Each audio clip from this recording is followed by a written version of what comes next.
Painted painless learning. પહેલા આપણે થોડુંક સમજી લઈએ થિયરી, પછી ખબર પડે કે કવિ કેવા શું માંગે. નકર દાખલો કેમ આવડશે.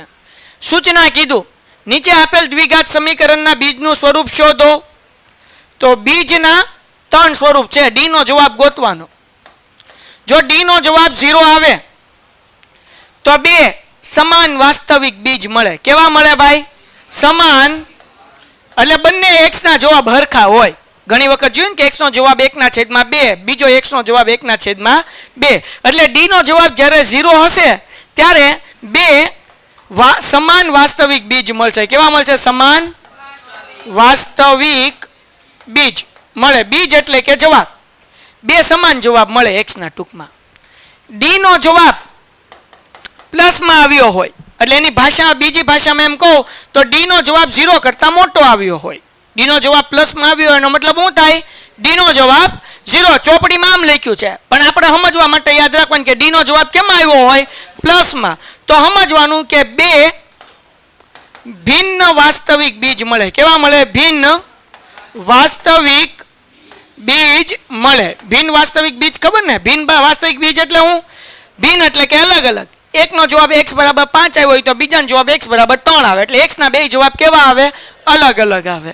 વેઇટ સ્કીપ નહીં કરતા. તમારા ફાયદાની વાત છે. ધોરણ 10 ની અંદર આવ્યા છો, બોર્ડની પરીક્ષા આપવાની છે, જોરદાર રિઝલ્ટ લાવવું છે તો પેન્ટેડ એપ્લિકેશન ડાઉનલોડ કરો અને ચેમ્પિયન બેચ લોન્ચ થઈ ગઈ છે. ચેમ્પિયન વિદ્યાર્થી સાથે ભળી જાઓ. આ લાઈવ લેક્ચરની અંદર ગણિત, વિજ્ઞાન, સમાજ, ઇંગ્લિશ, ગુજરાતી બધુંય ભણાવીએ છીએ. અનમ્યુટ કરીને ઘરેથી બોલીને ડાઉટ પૂછી શકો અમારા લાઈવ લેક્ચરમાં. અને તમારે ટ્રાય કરવી છે, ખાલી 300 રૂપિયા આપીને મહિનો દિવસ ટ્રાય કરો ને પછી મજા આવે તો આગળ જોડાવો. તમે એમ કહો સાહેબ તમારું રિઝલ્ટ આ છે, મારી પાછળ રિઝલ્ટના ફોટા જોઈ લો અમારા ટોપર્સ, અને તમે ચેમ્પિયન બનવા માંગતા હો ચેમ્પિયન બેચ સાથે જોડાઓ. Good bye.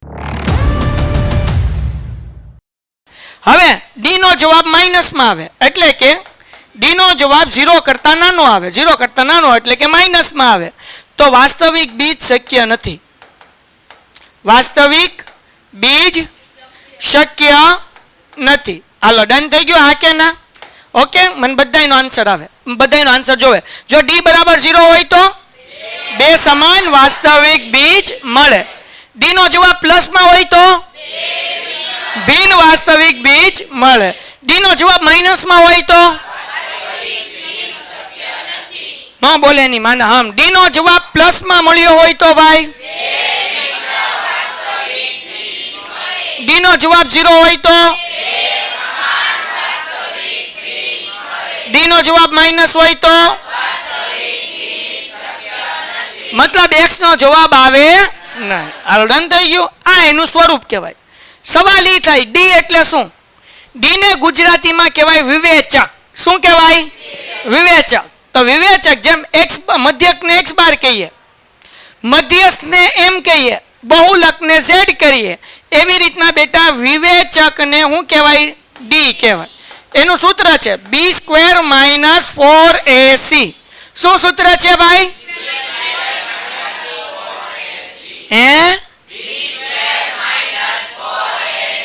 હું કીધું? કાન મારે નથી. હું કેવો તમે?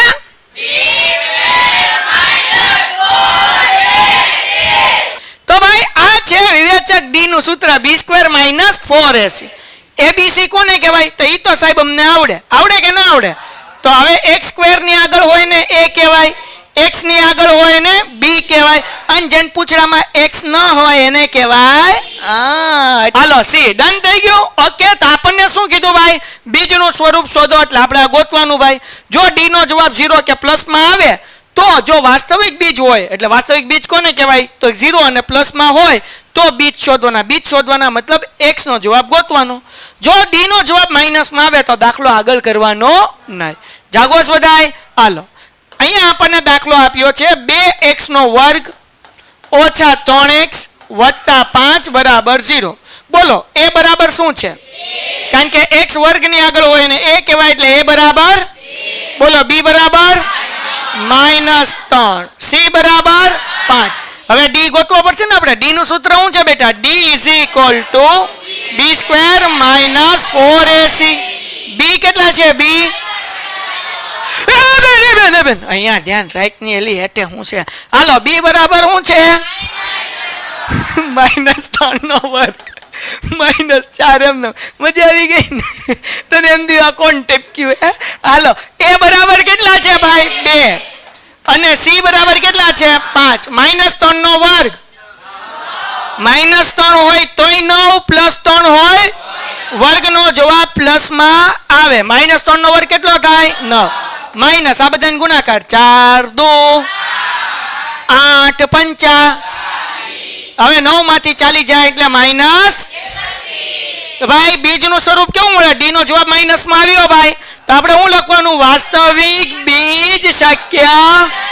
તો અહીંયા લખવાનું કે ભાઈ અહીં ડી <0 એટલે કે ડી નો જવાબ 0 કરતા નાનો છે. જ્યારે માઇનસ માં હોય કે લખવાનું ડી <0 હોવાથી વાસ્તવિક બીજ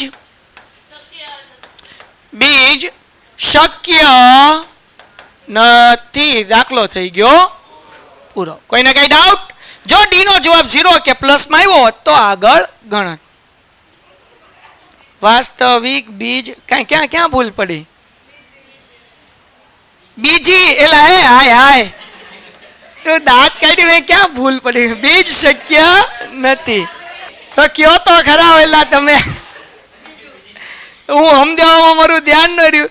આ તો વાસ્તવિક બીજી શક્ય નથી. લે અહીંયા પહેલી માંડ આવે, બીજી કેવી શક્ય હોય? બીજી ખરેખર શક્ય જ નથી. દાખલા નંબર 2. હાલો શું છે ભાઈ? 3x² વત્તા 3x વત્તા બરાબર x વર્ગની આગળ કોણ છે? 3. તો a બરાબર b બરાબર 4√3. c બરાબર d ગોતવાનું ને. શું સૂત્ર છે d નું? બરાબર b² -4 b² એટલે કોનો સ્ક્વેર કરવાનો બેટા? 4√3 નો વર્ગ -4 એમ નામ. a કેટલા? a 3. c કેટલા? હાલો ડન થઈ ગયું. ઓકે 4 નો વર્ગ 16 થાય. √3 નો વર્ગ 3. સમજાણું? 4√3 નો વર્ગ કેમ કરવાનો બેન? 4 નો વર્ગ 16 ચોકે 16. √3 નો વર્ગ તો કે 3. આવડે બધાને? કોઈને કઈ ડાઉટ આમાં? પાક્કું બધાને સમજાણું? કેવી રીતના આવ્યું? 4 નો વર્ગ 16 √3 નો વર્ગ 3 માઇનસ 4 તેરી 12 ચોક 48 થાય કે ન થાય? 3 ચોખ્ખું 12 અને 12 તેરી 4 તેરી 12 અને 12 ચોક 48. અહીંયા કરીએ 16 તેરી 48 થાય કે ન થાય? 48 માઇનસ શું જવાબ આવ્યો? તો ડી નો જવાબ કેટલો આવ્યો? તો ડી બરાબર 0 છે. તો કેવા બીજ હોય? સમાન વાસ્તવિક બીજ મળે. તો આપણે લખીએ ભાઈ કે કેવા બીજ મળશે ભાઈ? ડી બરાબર 0 હોવાથી 2 સમાન વાસ્તવિક બીજ મળે. આ વા ખાલી મેં લખ્યું બરાબર ને ઉતાવળમાં. તમે આખું વાસ્તવિક લખજો. આમાં કોઈને કઈ ડાઉટ? ઓકે હવે સમજો બચ્ચાઓ. હવે વાસ્તવિક બીજ આપણને કીધું કે બીજ ગોતો. શું કીધું ભાઈ? ઓકે ગોતી લઈએ બીજ, પણ પેલાને સાઈડમાં જવા દઉં. ટન. ઓકે હાલો ભાઈ.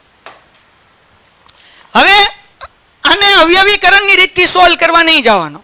જ્યારે બીજ ગોતવાનું કે અવયવીકરણની રીતથી અમુક દાખલા થશે, અમુક નહીં થાય. રહીશ અહીંયા ધ્યાન રાખ. તો કઈ રીતે દાખલો ગણવાનો? તો ભાઈ બીજ એટલે કે x નો જવાબ. x નો જવાબ ગોતવા માટેનું સૂત્ર યાદ રાખવાનું બેટા. -b ±√d/2a. આ x ગોતવાનું સૂત્ર છે. એટલે ઓલો અવયવીકરણનો જે દાખલો હતો ને એમાં તમે આ રીતે મૂકો ને તો એનો જવાબ આ રીતે આવી જ જાય. x ના 2 જવાબ બરાબર. શું યાદ રાખવાનું? પ્લસ માઇનસ એટલે પ્લસ માઇનસ નો મતલબ એવો થાય બેટા એક વખત પ્લસ માં મૂકવાનું અને ઓર કરીને જે બીજો x નો જવાબ મળશે -b -√d/2a. એટલે એક વખત પ્લસ ને એક વખત માઇનસ. એટલે એક વખત તમે પ્લસ માઇનસ કરો તોય ચાલ. કોઈને કઈ ડાઉટ છે? x ગોતવાનું સૂત્ર શું છે ભાઈ? -b +√d/2a. જ્યારે બીજ શોધવાનું કે આ રીત કરવાનું. હાલો બીજું સૂત્ર શું? તો કે -b ઓછા રૂટ ડી અપોન 2a. તો ડી બરાબર 0 છે ભાઈ, છે ને આપણી આગળ ડી બરાબર કેટલા છે? તો રૂટ ડી બરાબર રૂટ 0 એટલે જવાબ શું કહેવાય? તો રૂટ ડી ની જગ્યાએ હું લખીશ 0 લખીશ. સમજાઈ ગયું? ડી નો જવાબ 0 મળ્યો એટલે ડી નું રૂટ કાઢો, 0 નું રૂટ કાઢો તો શું થાય? 0. તો રૂટ ડી ની જગ્યાએ મૂકશું 0, બાકી બધી કિંમત આપણી આગળ છે. તો જો દાખલો પૂરો થઈ ગયો. x બરાબર માઇનસ b, b કેટલા છે આપણી આગળ? 4 રૂટ 3 વત્તા રૂટ ડી ની જગ્યાએ એના છેદમાં 2a. હા કે ના? પછી આ એમ નામ હા એની જગ્યાએ કેટલા મૂકવાના? 3. સોરી બાપા, હાલો હવે ધ્યાન રાખો. -4 રૂટ 3 વત્તા 0 એટલે -4 રૂટ 3 જ થાય. એના છેદમાં 2 અને 3 એમને મૂકું કારણ કે છેદ ઉઠશે. બધું 2 દુ 4 થાય કે ના થાય? એટલે જવાબ શું મળ્યો ભાઈ? x બરાબર -2 રૂટ 3 ના છેદમાં 3. ડન થઈ ગયું? હજી એક વખત 2 દુ 4 એટલે -2 રૂટ 3 ના છેદમાં 3. હવે આ જે જવાબ સેમ ટુ સેમ અહીંયા થાય. x બરાબર માઇનસ b ની જગ્યાએ મૂકવાના 4 રૂટ 3 માઇનસ રૂટ ડી ની જગ્યાએ 0 એના છેદમાં 2a ની બદલે કેટલા મૂકવાના ભાઈ? 3. -4 રૂટ 3 ઓછા 0 એટલે 4 રૂટ 3 જ થાય. પછી અહીંયા 2 ના છેદમાં 3 2 દુ 4 તો જવાબ કેટલો મળશે? -2 રૂટ 3 ના છેદમાં 4. તો જુઓ 2x નો જવાબ હરખો આવ્યો કે અલગ અલગ આવ્યો? હા કે ના? તો હરખો જવાબ આવ્યો એ કેમ ખબર પડે? કારણ કે ડી નો જવાબ કેટલો આવ્યો? 0. એટલે બે બીજ નો આન્સર કેવો આવ્યો? સરખો. દાખલો થઈ ગયો પૂરો. Painted Painless Learning.